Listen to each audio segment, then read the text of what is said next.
जय श्री राम विद्यार्थी मित्रों। चलो प्रतिविधेय में लास्ट टाइम आपणे शीखेला आपणे जे 6 त्रिकोणमितीय विधेयो छे ए 6 त्रिकोणमितीय विधेयो ना जे इन्वर्स छे ए इन्वर्स ना विस्तार तो साइन इन्वर्स नो विस्तार शुं थाय -π/2 થી π/2। cos इन्वर्स नो विस्तार 0 to π। tan इन्वर्स नो विस्तार -π/2 થી π/2। cosec इन्वर्स नो विस्तार -π/2 થી π/2 -0। sec इन्वर्स नो विस्तार 0 to π -π/2 અને cot इन्वर्स नो विस्तार 0 to π। चलो આગળ વધીશું। સ્વાધ્યાય 2.1 નો દાખલા નંબર 10 cosec इन्वर्स -√2। આને શું કરવાની છે આપણે મુખ્ય કિંમત શોધવાની છે। કાલે મેં કોમન હેડિંગ માં રાખ્યું। હવે cosec ઇન્વર્સ x ની શું કરવાની મુખ્ય કિંમત શોધવાની। ચલો શરૂઆત હું આ રીતે કરું। cosec inverse -√2। હવે યાદ કરો cos sec અને cot આમાં માઈનસ હોય તો ખૂણો પાઈ માંથી શું થાય બાદ થાય। આ માઈનસ બહાર નીકળશે એટલે માઈનસ cosec inverse √2। અહીંયા કારણ લખીશું because of cosec inverse minus theta બરાબર minus cosec inverse theta। હવે જે cosec inverse છે આ જે √2 છે તો અહીંયા cosec inverse જોડ શું લાવવાના cosec એટલે અહીંયા હું લખીશ cosec inverse ચલો √2 એટલે શું લખાય cosec π/4। હવે ધ્યાન રાખજો આ cosec ઇન્વર્સ ને cosec કેન્સલ થશે ક્યારે તો π/4 એ cosec ઇન્વર્સ ના વિસ્તારમાં હોય તો cosec ઇન્વર્સ નો જે વિસ્તાર છે આવો છે જો π/4 belongs to -π/2 થી π/2 -0। ચલો હવે આ બંને કેન્સલ થશે એટલે અહીંયા જવાબ આવશે -π/4 બરાબર। चलो ફરીથી એકવાર જો શું આપેલું છે cosec ઇન્વર્સ -√2 તો માઈનસ શું થશે સૂત્ર પ્રમાણે બહાર નીકળશે એટલે માઈનસ cosec ઇન્વર્સ √2। હવે આ √2 ની કિંમત હું cosec માં મૂકું તો cosec π/4 શું થશે √2। હવે cosec ઇન્વર્સ ને cosec કેન્સલ થાય। કેમ કેન્સલ થાય કારણ કે π/4 એ cosec ઇન્વર્સ ના શું છે વિસ્તારમાં છે એટલે અહીંયા આગળ આ બે કેન્સલ થશે એટલે જવાબ આવશે -π/4। આ કારણ ખાસ લખવાનું π/4 belongs to -π/2 થી π/2 -0। ચલો પછી 2.1 નો 11મો દાખલો સ્વાધ્યાય 2.1 નો દાખલા નંબર 11 એમાં આપેલું છે tan inverse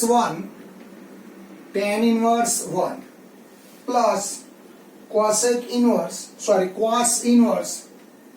-1/2 plus sin inverse -1/2 આની મારે કિંમત શોધવાની છે। હવે તમારે શું કરવું પડે આ ત્રણેયની કિંમત અલગ અલગ શોધવી પડે અને ત્રણેયનો શું કરવાનો જે કિંમત આવે એનો શું કરીશું સરવાળો। ચલો પહેલું લઈએ tan inverse 1 તો 1 બરાબર શું લખાય tan π/4। હવે આ tan inverse ને tan કેન્સલ થશે કારણ કે π/4 એ tan inverse ના શું છે વિસ્તારમાં એટલે અહીંયા કારણ ખાસ બતાવવાનું π/4 belongs to -π/2 થી π/2 તો આનો જવાબ શું આવ્યો π/4। चलो પછી આ શોધીશું cos inverse -1/2। હવે cos માં માઈનસ આવે એટલે ખૂણો પાઈ માંથી શું કરવાનો બાદ કરવાનો એટલે અહીંયા લખીશું પાઈ માઈનસ cos inverse 1/2। અહીંયા કારણ લખો cos inverse -θ pi minus cos inverse θ। ચલો pi minus cos inverse cos π/3।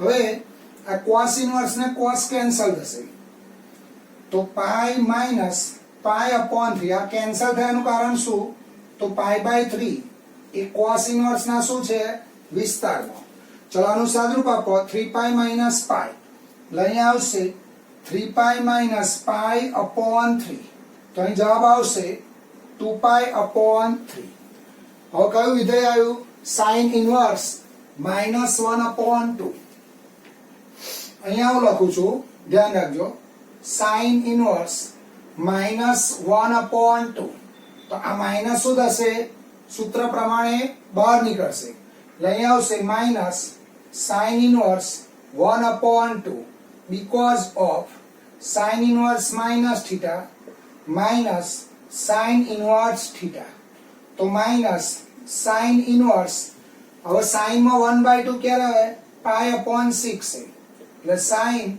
પાઈ અપોન 6 તો આ બે એકબીજાના શું છે પ્રતિવિધેય એટલે minus pi upon 6 because of pi upon 6 belongs to minus pi by 2 થી પાઈ બાય 2 ચલો આનો જવાબ શું મળ્યો પાઈ અપોન 4 આનો જવાબ શું આવ્યો 2 પાઈ અપોન 3 આનો જવાબ શું આવ્યો માઇનસ પાઈ અપોન 3 ચલો આટલું લખ્યા બાદ હવે અહીંયાથી લખીશું હવે આખું પદ લખવાનું ચલો tan ઇન્વર્સ 1 એટલે પાઈ અપોન 4 આનો જવાબ પ્લસ 2 પાઈ અપોન 3 આનો જવાબ માઇનસ પાઈ અપોન 6 હવે 3 4 અને 6 નો લસા એ નહીં આવડતો તમને કેટલો આવશે 12 અહીંયા લસા 12 આવશે એટલે અહીંયા 3 અહીંયા કેટલા આવશે સોરી 3 4 અને 6 નો લસા કેટલો આવશે 24 તો અહીંયા આવશે 6 અહીંયા આવશે 8 અને અહીંયા આવશે 4 એટલે 6 પાઈ પ્લસ 16 પાઈ માઇનસ 4 પાઈ તો 12 ને 6 18 પાઈ ભાગ્યા 24 એટલે અહીંયા આવશે 6 પાઈ અપોન 4 3 પાઈ અપોન 4 તો જવાબ શું આવશે 3 પાઈ અપોન 4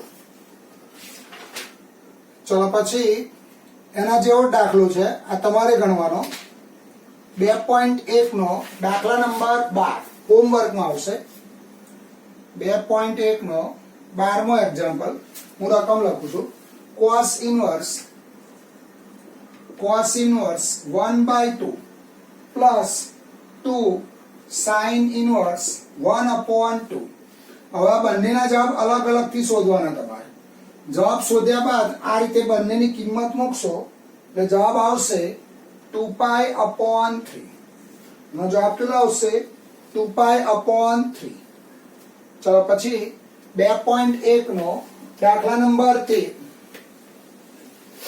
સ્વાધ્યાય 2.1 નો 13મો એક્ઝામ્પલ જો sin inverse x બરાબર y હોય તો ખાલી જગ્યા ચલો એનો ઓપ્શન છે અને ઓપ્શન અગત્યના છે A B C અને D તો પહેલું ઓપ્શન આવશે 0 less than or equal to y less than or equal to pi second minus pi by 2 less than or equal to y less than or equal to pi upon 2 0 less than y less than pi minus pi by 2 less than y less than pi upon 2 હવે જવાબ તમારો પાઠ્યમાં લખેલો છે જો તમે અહીંયા શું આપેલું છે sin inverse x તો sin inverse x નો વિસ્તાર શું છે જોવા જોઈએ -π/2 થી π/2 તો અહીંયા આગળ ક્લોઝ ઇન્ટરવલ છે જો સંવૃત અંતરાલ તો આનો જવાબ શું આવશે b કારણ કે y ખરેખર શું છે sin inverse x એટલે આપણો આ જવાબ છે આનો જવાબ આવશે MCQ માં પૂછાય જવાબ શું આવશે b આવો છે જો -π/2 less than or equal to y less than or equal to π/2 y બરાબર શું છે sin inverse x એટલે -π/2 less than or equal to sin inverse x less than or equal to pi upon 2 તો આને આવું લખાશે sin inverse x belongs to -π/2 થી π/2. તો sin ઇન્વર્સ નો વિસ્તાર શું છે? -π/2 થી π/2. હવે આવા કેટલા એમસીક્યુ બને? 6 એમસીક્યુ બને. આવા 6 એમસીક્યુ બને. એટલે આવું પૂછાય. બીજો એમસીક્યુ આવો આવે, જો cos ઇન્વર્સ x બરાબર y હોય તો ખાલી જગ્યા. તેવા કેસમાં જવાબ શું થશે? એ થશે. જો cos ઇન્વર્સ નો વિસ્તાર શું છે? 0 to π. પછી અહીંયા આગળ tan ઇન્વર્સ હોય તો તમારો જવાબ થશે D. પછી અહીંયા cot ઇન્વર્સ હોય તો તમારો જવાબ થશે A. પછી આ બે પૂછાય તો એના જવાબ એ રીતે બનશે. એટલે આ દાખલા પરથી કેટલા દાખલા બને? 6 એક્ઝામ્પલ બનશે. પરીક્ષામાં હોય પૂછાય આ દાખલો આ રીતે પણ પૂછાય ઓરમાં sin ઇન્વર્સ x નો વિસ્તાર ખાલી જગ્યા છે. તો શું આવશે? sin ઇન્વર્સ x નો વિસ્તાર -π/2 થી π/2. પ્રદેશ પૂછે તો શું આવશે? -1 to 1. એટલે પ્રદેશ માટેની 6 ખાલી જગ્યા અને વિસ્તાર માટેની 6 ખાલી જગ્યા. એટલે આ એમસીક્યુ પરથી કેટલી ખાલી જગ્યાઓ બને? 12 ખાલી જગ્યાઓ બને. ચલો પછી 14મો દાખલો 2.1 નો દાખલા નંબર 14. 2.1 નો 14મો example tan inverse √3 minus sec inverse -√2 નું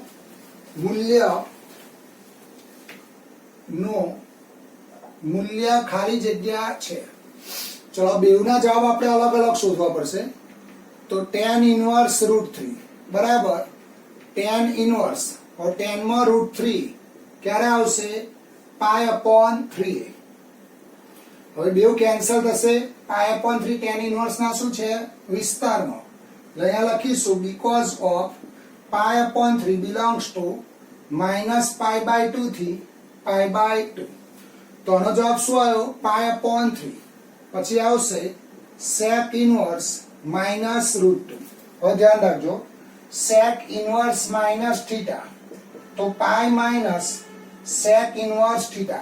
cos sec અને cot હોય તો ખૂણો π માંથી શું થાય? બાદ થાય. cos π/3 1/2 તો sec π/3 શું થશે? 2. ચલો હવે આ સૂત્રનો ઉપયોગ કરીશું. તો π માઇનસ sec ઇન્વર્સ 2 એટલે π માઇનસ sec ઇન્વર્સ 2 માટે શું લખાય? sec π/3. તો π માઇનસ π/3 આનું કારણ લખો. π/3 belongs to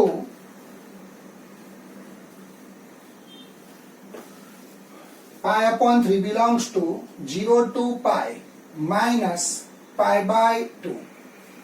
તો અહીંયા જવાબ આવશે 3π minus π/3. તો આનો જવાબ આવશે 2π/3. હવે આનો અને આનો જવાબ એની શું કરવાની? બાદ બાકી. ચલો ઉપર જઈશું.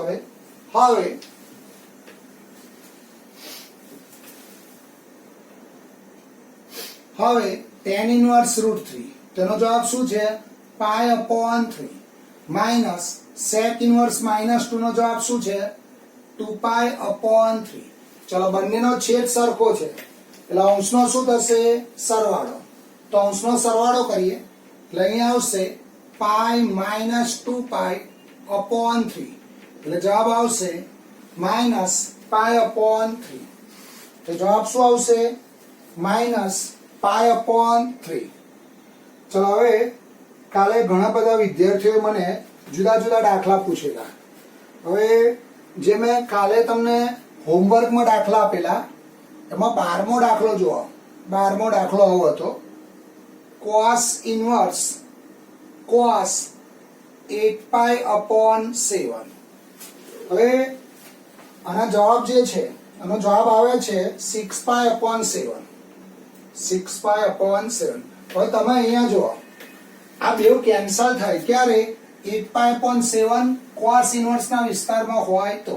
પણ તમે 8 ગુણ્યા 180/7 કરશો તો એ આના રેન્જમાં આવશે નહીં. એટલે એટલે આપણે શું કરવું પડે, આનો જવાબ અલગથી શોધવો પડે. એટલે અહીંયા આગળ હું આ રીતે કામ કરું, cos ઇનવર્સ cos 8π/7. તો cos ઇનવર્સ, ચલો 7 નો ઘડિયો બોલીશું, તો અહીંયા આવશે 7π + π upon 7 એટલે cos ઇનવર્સ, ચલો 7 7 ગયા એટલે cos π + π/7. હવે પાઈ એટલે વિધેય બદલાય નહીં, પાઈ પ્લસ થીટા કયું ચરણ, ત્રીજું ચરણ, ઓલ એસ ટી સી. પાઈ એટલે વિધેય નહીં બદલાય એટલે cos નો શું રહેશે, cos. હવે પાઈ પ્લસ થીટા કયું ચરણ, ત્રીજું ચરણ, ત્રીજા ચરણમાં cot કેવો, ત્રીજા ચરણમાં cos કેવો, માઈનસ. એટલે આનો જવાબ આવશે -cos π/7. પાઈ એટલે વિધેય બદલાય નહીં એટલે cos નો cos, પાછળ થીટા કયો છે, π/7. હવે સૂત્ર યાદ કરો, cos ઇનવર્સ માઈનસ થીટા, તો શું લખાય, પાઈ માઈનસ cos ઇનવર્સ થીટા. તો આને આખો થીટા સમજવાનો, આ જે થીટા છે એ સમજવાનો. એટલે અહીંયા આવશે પાઈ માઈનસ cos ઇનવર્સ cos π/7. એટલે પાઈ માઈનસ આ cos ઇનવર્સ ને cos કેન્સલ થશે, તો અહીંયા આવશે 7π - π. જવાબ આવશે 6π/7. બરાબર. આવું કેમ કરવું પડ્યું, કારણ કે આપણો આ જે ખૂણો છે 8π/7 એ 0 to π માં આવશે નહીં. જે 0 to π માં હોય તો ડાયરેક્ટ જવાબ 8π/7 થાય. ધારો કે અહીંયા આવું હોત cos ઇનવર્સ cos π/4, તો આ બે ઉડી જાત અને જવાબ સીધો π/4 લખાય, કારણ કે π/4 એ 0 to π ની વચ્ચે આવે. ચાલો ફરીથી એકવાર જુઓ શું આપેલું છે, cos ઇનવર્સ cos 8π/7. તો અહીંયા હું 7 નો ઘડિયો બોલું તો cos inverse cos 7π/7 plus π/7. 7 7 cancel થશે એટલે cos inverse cos π plus π/7. Pi વિધેય બદલાય નહીં, પાઈ પ્લસ થીટા, ત્રીજા ચરણમાં cos કેવો, માઈનસ. આ માઈનસ સૂત્ર દ્વારા શું થશે, આ સૂત્રથી આ રીતે લખાશે, પાઈ માઈનસ cos ઇનવર્સ cos π/7. આ બે કેન્સલ થશે એટલે પાઈ માઈનસ π/7. જવાબ આવશે 6π/7. હવે જો બધા દાખલા આવડશે તમને. એની ઉપરનો દાખલો છે આવો છે, જો 11 માં એક્ઝામ્પલ, કાલના જે હોમવર્કના દાખલા આપેલા ને એમાં sin ઇનવર્સ sin 3π/4 બરાબર ખાલી જગ્યા. આનો જવાબ આવે છે 11માં ડી, એટલે જવાબ આવશે π/4. ચાલો હું આ ગણાઈશ, બાકીના તમને બધા આવડશે. આના જેવો જ છે, પહેલા તમારે કોનો જવાબ શોધવો પડશે, sin 3π/4 નો. તો અહીંયા આવશે sin 3π/4. ચલો આ રીતે લખીશું, sin ઇનવર્સ sin 3π/4. અહીંયા આવશે sin ઇનવર્સ કૌંસમાં, ચલો 4 નો ઘડિયો 4π + 4π - π /4. મેં શું કર્યું, 3π/4 ને કેવી રીતે લખ્યા, 4π - π. હવે 4 4 કેન્સલ થશે એટલે sin ઇનવર્સ કૌંસમાં sin π - π/4. હવે પાઈ વિધેય બદલાય નહીં, પાઈ માઈનસ થીટા, બીજા ચરણમાં sin કેવો, પ્લસ. એટલે અહીંયા આવશે sin ઇનવર્સ કૌંસમાં sin π/4. હવે આ બેવ કેન્સલ થશે, કારણ કે π/4 એ sin ઇનવર્સ ના શું છે, વિસ્તારમાં. એટલે અહીંયા હું લખીશ π/4 belongs to -π/2 થી π/2. એટલે આ બે કેન્સલ થશે એટલે જવાબ આવશે π/4.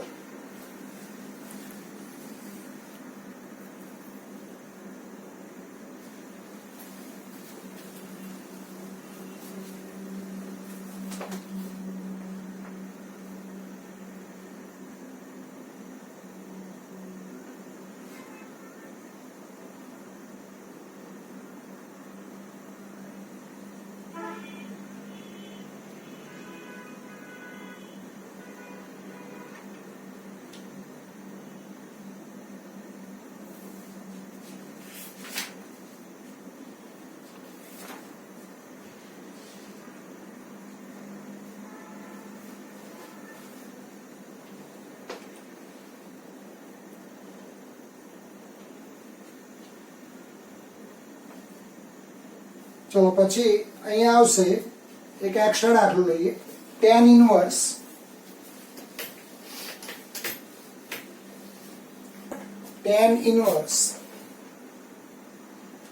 ઇનવર્સ કૌંસમાં tan 7 પાઈ અપોન 4 બરાબર ખાલી જગ્યા.